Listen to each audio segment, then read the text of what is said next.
Okay, well today I'm just going to do a run through on what Scribe is, how it works, how we're currently using it at a lot of our clients and how it might benefit you.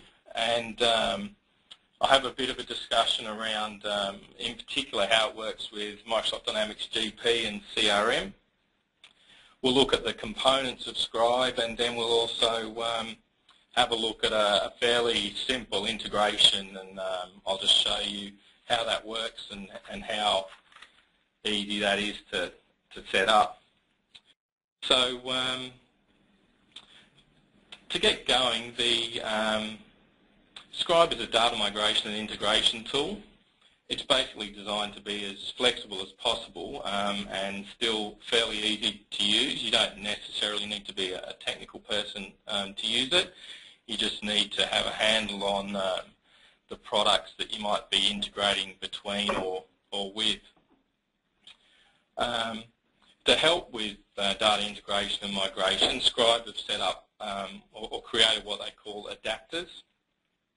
These adapters are available for more popular products, including Microsoft CRM, Dynamics GP, as well as Exchange and web services.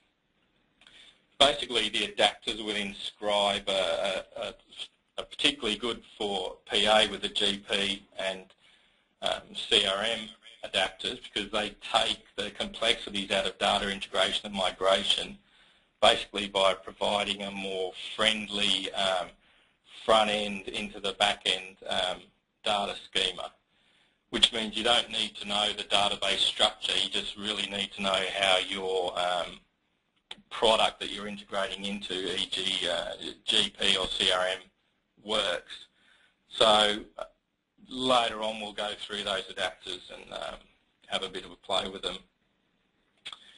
Scribe have also provided a management console, and this is where it's a bit unique if you're familiar with Integration Manager, in that it allows you to schedule your integrations. Means you can have real-time unattended integrations into CRM or GP as an example, as well as time-scheduled integrations. So you might want to run a batch overnight, or you might want to run an integration at 9 o'clock in the morning, or you might want to run an integration when there's data to integrate. So the console allows us to do that, and that's what you'll see on my screen at the moment, and we'll go through shortly. So Scribe is also made up of a second component, which is the Scribe Workbench, which is where you actually create your integrations. I'll just open this up on screen so we can see these two Scribe components. I'll go through this part of the product later on, and we'll have a look at an integration that I've got set up here. We'll run through here. I'll show you how it creates it, and then we'll go through the console and show you how it's scheduled and so on. So what we'll probably start with, I think, is the Scribe console. This is where you do most of your management of your integrations. Again, if you're familiar with Integration Manager, this is really the part of the tool that you don't have. So I'll just step through some of the functionality of the console and how it works and how it might help you in your business integrating data into GP or CRM. Also, if there's any questions, we can open those up at the end, so just grab some notes. I'm happy to come back and look at any of this again if you need to. So the main part of the console are the integration processes. What you'll see here is I've got an integration scheduled within the console. This particular one is mapping accounts from a sample CRM that I've got, which is just a SQL database, into Microsoft Dynamics GP 2011. You can see here this one is currently scheduled to run every 5 seconds, probably overkill for a real-life situation. And it last ran on the 13th of the 3rd. If I go into this integration, you can see some of the process types that Scribe allows us to schedule. So this particular one is a query event. So it will run this integration whenever a query returns data. The particular query it's using is in our integration itself, so we'll have a look at that later on. You can see that it also lets you use the Microsoft message queue, so you can put messages in the Microsoft message queue. This is particularly useful for Microsoft CRM because by default it has functionality that lets it push modified data into the Microsoft message queue. So for example, if you created a contact or an account in Microsoft CRM, you could get it to push that data out into the message queue, at which point the Scribe publisher can pick it up and pass it through to an integration to push into GP. Has a time option to run a DTS on a defined schedule, and it has a file option where you can run a DTS when a file is detected in a folder. This is useful if you've got a third-party product or another business. For example, if you run a remote warehouse and they might do shipping for you, you can get them to drop the ship details onto an FTP server, and you can get this publisher to monitor the FTP server. When a record appears in there, process it through into GP to say the product has been shipped or to generate an invoice or something along those lines. So it's very flexible in what sort of files it can use. They could be CSV files, XML files, they could be pulling from a SQL database, but it's also very flexible in the process type, so where you can get those files from. If I drop down, you can also set up this publisher to run a pre-job command or a post-job command. So maybe when it's integrated the file, you want it to move it into an archive folder or something like that. Got some event settings. I've currently got it set to run every 5 seconds. Like I say, probably overkill. And you can also set up some activation rules, so you can have it run within a particular range, a start time or an end time. And it can also log the details to show that the integration is run. Scribe also has a lot of alerting tools built in that we'll have a quick look at shortly. You can get it to generate an email and send an email off to someone if the integration fails, or if it completes, or pretty much any criteria that you like. This publisher or this Scribe console lets you create email groups if you want to email out to a group of people, or depending on the integration, or just an individual. So that's a very quick rundown on the actual integration process. While we're in the console, I'll just run through some of the other options. There's a bunch of monitors that come with the Scribe console by default. I've got one here that's currently active, and it sends an email if there have been any rejected rows. So if you run an integration and a row gets rejected, for example, you might try and integrate into GP, and it becomes it tells you it's a duplicate record. It'll log those details and put it in the rejected rows table. Again, this is set to run every 15 minutes to check whether there have been any, and it'll send an email out to the people that you specify. You can set up as many monitors as you like. These are the default monitors that come with Scribe by default, but again, like I say, you can set up as many as you like. I won't go into much other detail in the console other than to say there's also things like an execution log. This tells me that my sample one that I've written has run 3 times successfully. You can see a few here where they've failed. If I drill into these, it tells me which row failed, and if I have a look here at the error message, it tells me why it failed. So in this case, my customer didn't have a primary address code. It also has alert logs, same sort of thing, but much more summarised. And of course, you can set up security on this particular application, so you can restrict what it can and can't see and what folders it has access to, and so on. So that's an overview of the console. What we'll do now, and spend a bit more time on, is the actual Workbench and the integrations themselves, how they work, and what you can do with them. So what I'm going to do is I'm going to open this account sample one, which I've previously created. I'll open it from the Workbench here. Now we'll have a look at this.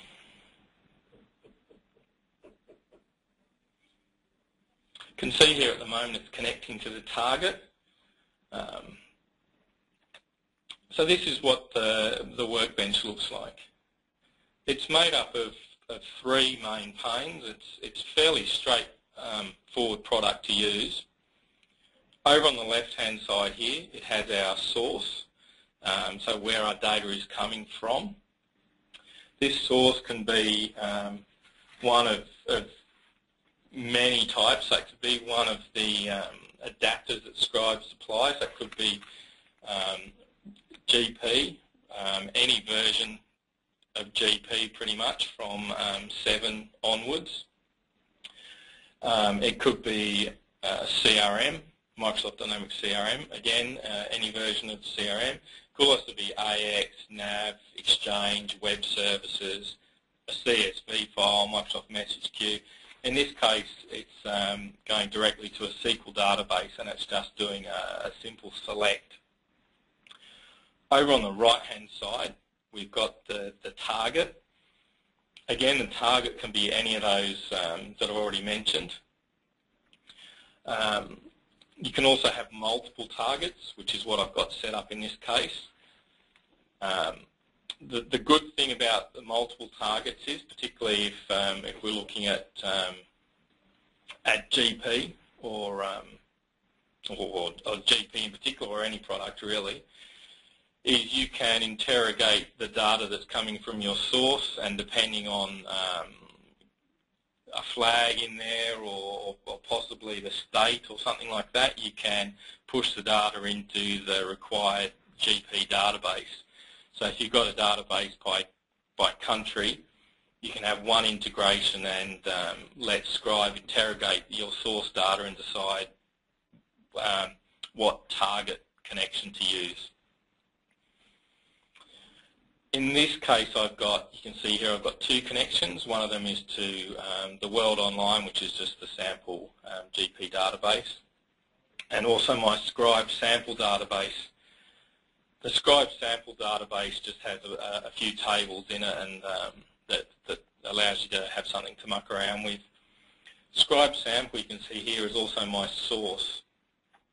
So what I'm doing in this particular integration is reading the data from my Scribe sample database, pushing it through into my GP database, but I'm also writing back to my Scribe database to say that that piece of data has been integrated.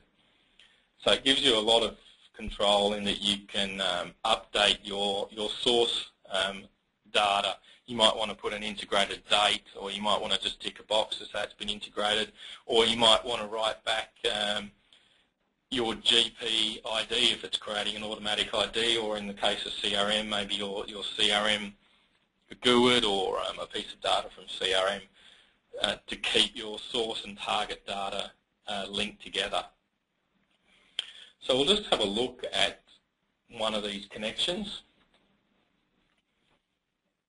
Let's go into my data objects. So you can see here, these are my 2 connections that I've got set up. Because I'm using an adapter for the GP connector, if I expand my adapter objects, if you're familiar with the GP format, The database for GP has file names that are numeric. So you might have RM00101, which might be your customer master table. If you're not familiar with those database names, having the adapters is really handy in that it gives you a nice view of the tables. It also links relevant tables together, so you might be writing an integration that would normally have to update 3 or 4 tables if you did it at a SQL level. Using the adapters that are available through Scribe, you might just update the customer adapter object, which will go away and update the relevant GP tables. You also see the field names all have nice names, and there's plenty of them. Just another quick look in here in regard to GP. You've also got some adapter objects which are functions. A lot of times you'll create a piece of data in GP and it will automatically assign the next number. Might be a SOP number or in this case a bank rec number. These functions allow you to let Scribe assign the next number using the standard GP functionality. Okay, so this particular integration is taking the data from an account table in the Scribe sample database, and it's writing it into the GP database. And what you can see here is I've got a bunch of steps set up. So the layout of the integration in Scribe is pretty much exactly the same as a flowchart. If you're able to design your integration in a flowchart design, then you can come in here and lay that flowchart out as your integration.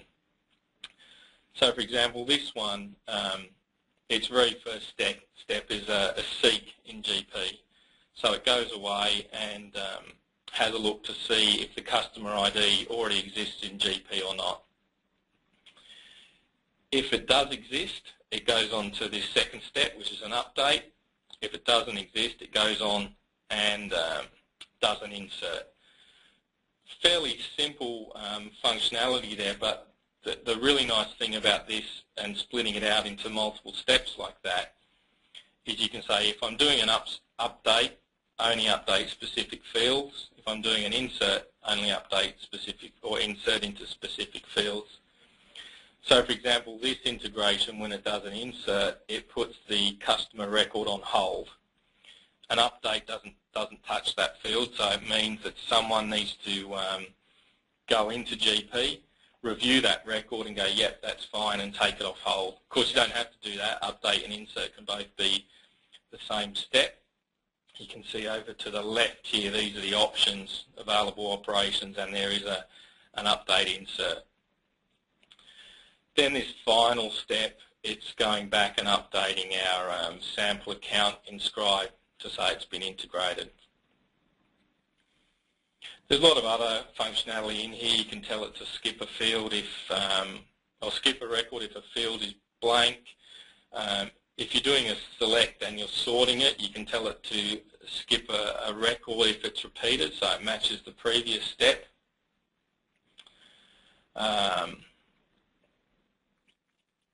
Yeah, I mean and here is where we've got our flow control on these objects, so we can say what to do if no records are updated, one record was updated, or I found more than one. In this case, it finds more than one, it skips it,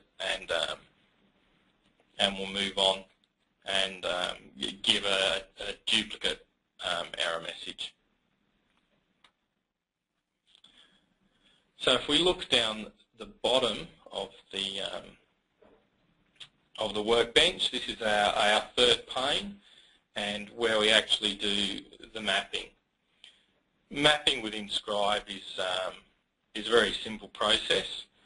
For example, if I want to map an additional field,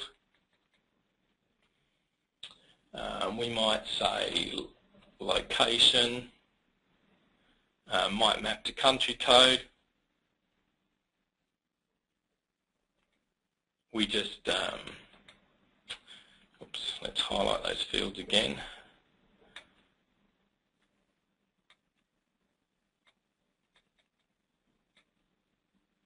Oh, there it is. Okay, we might map location to country code and click on data link, and you'll see down here that that field is now mapped. You can see here I've mapped a few others. You can map a static value, so in this case the customer class ID I've mapped as a static value. You can use external lookup tables.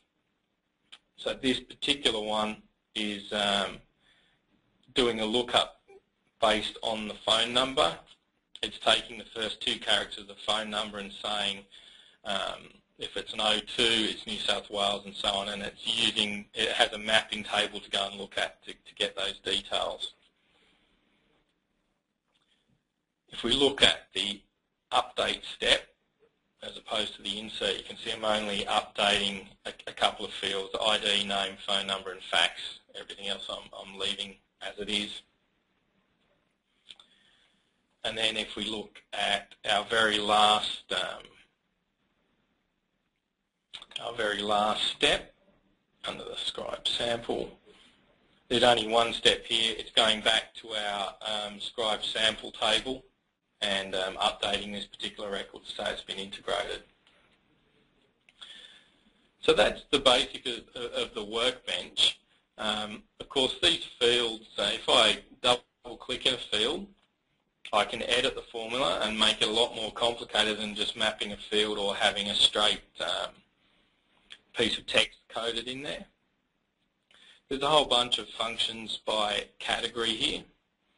Because I've loaded the Dynamics GP adapter, I've also got some functions specific to GP.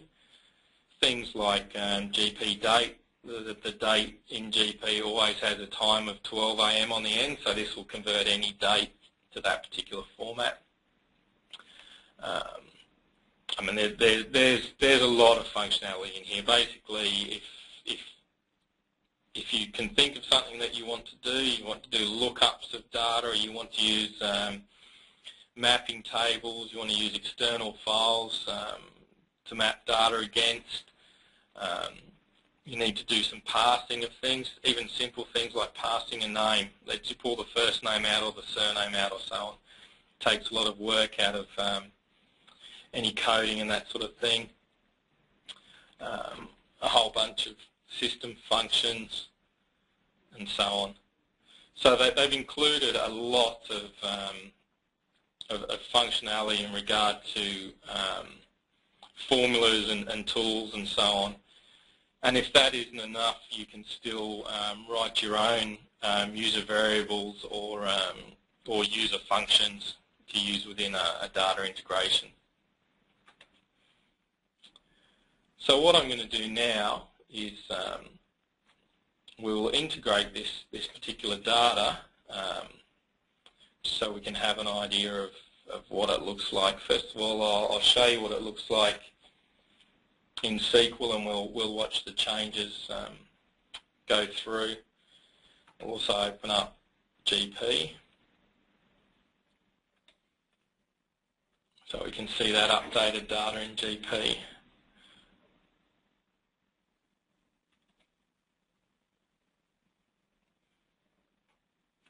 So while that is opening, so here we've got the Scribe sample data that it was looking at.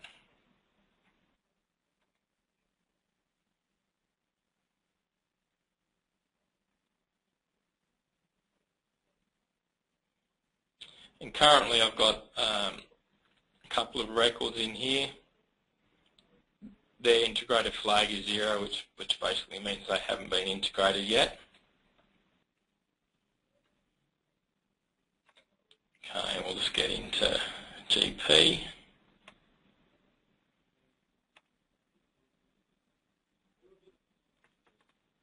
Okay, so while that's opening, what we'll do is we'll go into our Scribe console and we'll let, currently this particular integration is paused. So I'll resume this integration. Okay, and what you may not have caught that, the time there is just updated to 7:30. This particular machine is set to 7:30 PM. So this is telling me that there was data to run, and it's run it. If I go and have a look in our execution log and refresh this data, we've now got an additional line here, 7:30 PM. It was successful, so there's no more detail on that. If we now go over into GP,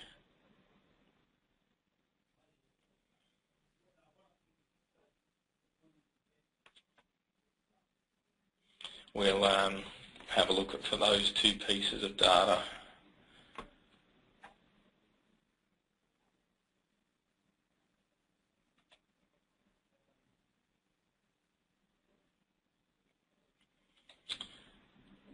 I'll do a quick look up here. Oh, actually, okay, here they are right here. So this is what it's integrated. It's pulled in, we've set the class ID, phone number and so on, address to be confirmed. You can see this particular record is on hold because it wasn't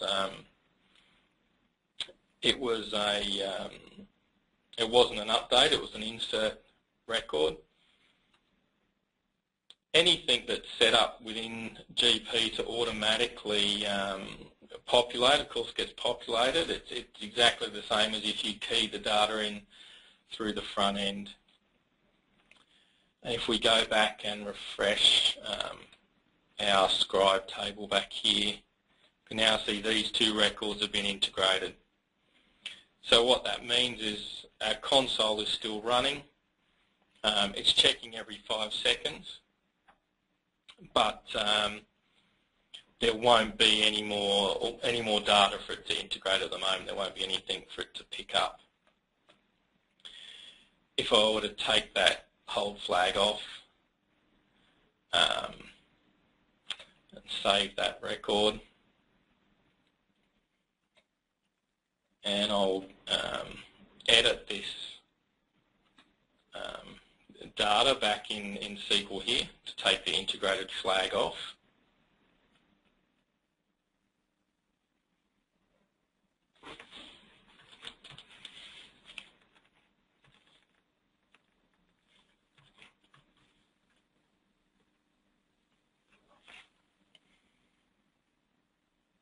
And if we go back into our console, we'll see that is now run again. It's picked up the additional data because it no longer says it's integrated. And you can see it hasn't set the hold flag this time because it was an update as opposed to an insert. So that's basically everything in regard to the Scribe console and the Scribe Workbench, and how it works. As you can see, it's fairly flexible, fairly straightforward. Once you've got your integration set up, typically you won't need to use the Workbench at all. You'll just stick with the console, and even then, once you've set up your alerts and so on, sending out emails to your alert recipients, there's not even really any need to come into the console unless you need to look at an error in greater detail, or if you want to manually run an integration or so on, you can come into here and you can run this process, or you can go into the Workbench and manually run the Workbench process as well. You can see there was nothing to process here, no unintegrated records. The Workbench and the console can both be loaded on a desktop machine connecting to your server. There is a server portion of the application which is just a bunch of services, 5 services. Typically you don't need a standalone server for that. It can go on your either your SQL box or your CRM application server or any other sort of application server. The load is normally fairly minimal, though it does depend on the number of integrations that you might have set up and also the amount of data that you're integrating. If you're integrating hundreds of thousands of records a day, then certainly you would put that on a separate box. But again, the console, with the console, you can manage it locally from your desktop machine. There's no need to remote onto the server or anything like that. It can be sitting there by itself. So yeah, I think that's everything. If you have any questions around Scribe or implementing Scribe within your organisation, then you should contact your account manager. Alternatively, you can also contact us in the marketing department on our phone number, which is 1-800-126-499. But the best option is to contact your account manager for further information around Scribe